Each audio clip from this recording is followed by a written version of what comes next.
Meus pais ficaram loucos quando comprei uma casa para mim e não uma para minha irmã. Se quisessem intensificar as coisas, eu intensificaria também. Fiz algumas chamadas adicionais. Uma para o meu banco, apenas para verificar 3 vezes se tudo estava bloqueado. Outra para um chaveiro para reforçar a segurança da minha casa. Depois fiz o que sabia que os levaria ao limite. Enviei uma carta certificada para meus pais em resposta, avisando-os de que qualquer assédio adicional resultaria em ações legais. 2 dias depois, as chamadas telefônicas começaram novamente. Primeiro minha mãe, depois meu pai, depois Emily. Ignorei todos. Deixaram mensagens de voz, algumas se desculpando, outras ainda tentando me culpar. A de minha mãe foi a melhor.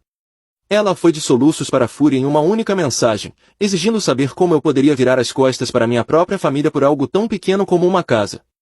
Pequeno? A ironia quase me derrubou. Se era tão pequeno, por que estavam dispostos a ir a tribunal por isso? Finalmente, no terceiro dia, atendi. Quando meu pai ligou, ele pulou as formalidades, foi direto ao ponto. Eles desistiriam de tudo se eu apenas aceitasse chegar a um acordo com Emily. Eu disse que não havia nada a resolver. Isso foi a gota d'água. Ele explodiu despotricando sobre como eu era egoísta, como os havia traído, como nenhum filho dele trataria a família dessa maneira. Era o tipo de discurso que eu já tinha ouvido uma dúzia de vezes. Mas dessa vez, não senti nada. Deixei ele falar. Então, quando finalmente se cansou, eu disse com firmeza que não tenho mais nada a dizer. Desejo o melhor. Espero que sigam em frente. E desliguei. E foi isso. As ameaças legais cessaram. A culpa desapareceu. Meus pais finalmente pareceram entender que eu não ia ceder. E Emily, bem, ficou em silêncio. Ou percebeu que não conseguiria nada de mim, ou encontrou outro alvo para se agarrar. Pela primeira vez em minha vida, me senti livre. Não mais manipulação, não mais obrigações. Só eu. Minha casa, um futuro que realmente me pertencia, havia vencido. As primeiras semanas de liberdade foram uma adaptação. Eu passei tanto tempo esperando pela próxima rodada de manipulação que se senti estranho acordar sem temer uma mensagem passivo-agressiva ou outra emboscada familiar. Minha casa realmente se sentia como um lar agora, não apenas um lugar que eu tinha que defender. Pela primeira vez, pude me concentrar em mim mesmo. Adotei uma rotina sólida de acordar cedo, ir para a academia, cozinhar refeições de verdade em vez de comprar fast food. Finalmente, eu tive o tempo e a energia para aproveitar as pequenas coisas, como sentar no meu alpendre com uma xícara de café e ver o mundo despertar. Era o tipo de paz que nunca percebi que precisava. Mas, claro, a paz nunca dura para sempre. Uma tarde, enquanto trabalhava de casa, ouvi a campainha tocar. Meu instinto me disse exatamente quem era antes mesmo de olhar. E realmente, Emily estava em pé no meu alpendre, parecendo menos a irmã com quem cresci e mais uma vendedora de porta em porta. No último dia do trimestre, a confiança autoritária havia desaparecido, substituída por algo que quase parecia desesperação. Quase não a deixei entrar. Em vez disso, saí com os braços cruzados, esperando o roteiro que ela teria preparado. Começou com uma pequena conversa desconfortável, forçada, como se estivesse lendo um roteiro mal ensaiado. Depois veio a verdadeira razão pela qual ela estava lá. Eu pensei em tudo e percebi que fui um pouco injusta.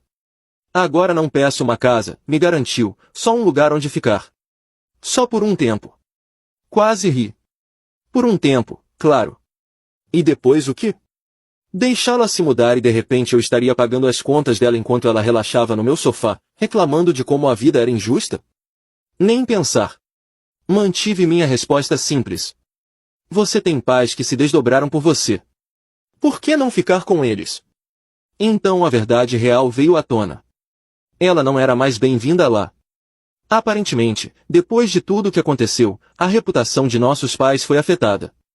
Os parentes que costumavam apoiar seu comportamento não estavam se apressando em tomar o lado dela. Até alguns dos amigos de Emily começaram a se distanciar. Acontece que, quando você se torna viral tentando enganar seu próprio irmão, as pessoas não querem ser associadas a você. Emily não estava apenas procurando um lugar para ficar, ela estava tentando fugir do desastre que havia criado. Não mordi a isca. Disse a ela que não estava mais interessado em desempenhar esse papel. Sem ressentimentos. Mas não sou responsável por resolver os problemas que você criou. No momento em que essas palavras saíram da minha boca, sua expressão mudou. A falsa humildade desapareceu, substituída pela mesma amargura de sempre. Me chamou de egoísta, disse que a família deveria se ajudar. Simplesmente dei de ombros. Ela foi embora furiosa, fazendo uma saída dramática que poderia ter funcionado quando éramos crianças. Mas tudo o que senti foi alívio. Uns dias depois, passei pelo shopping para comprar algumas coisas. Enquanto esperava na fila da cafeteria, ouvi uma voz familiar. Era Emily falando alto com alguém em uma mesa próxima. Não estava tentando ouvir às escondidas, mas quando a voz da sua irmã ecoa como um megafone, é difícil não ouvir. Ela estava reclamando alto sobre o quão difícil era a vida agora, como ela tinha que conseguir esse emprego, um emprego de verdade, como uma pessoa normal. Continuou falando sobre como era exaustivo, como não podia acreditar que as pessoas faziam isso todos os dias. Enquanto isso, a mulher com quem ela estava parecia prestes a lembrá-la que a maior parte da população sempre fez exatamente isso. Mordi meu lábio para não rir. Era bom demais. Em vez de dizer algo, peguei meu café e passei por sua mesa, nem me notou, mas ao sair não pude deixar de sorrir. Pela primeira vez na minha vida, não era eu quem lidava com o drama de Emily. Alguém mais teve que ouvir o monólogo dela sobre as injustiças da vida. E sabe o que? Isso estava bem para mim. Mais tarde naquela noite, recebi uma mensagem de texto de minha mãe. Uma última tentativa desesperada de me fazer sentir culpado para que reconsiderasse algo sobre como a família se mantém unida e como não podia acreditar como eu havia me tornado tão frio. Ignorei. Eles passaram anos deixando claro que eu não fazia parte de sua definição de família, a menos que fosse útil para eles. Agora finalmente entendi algo importante.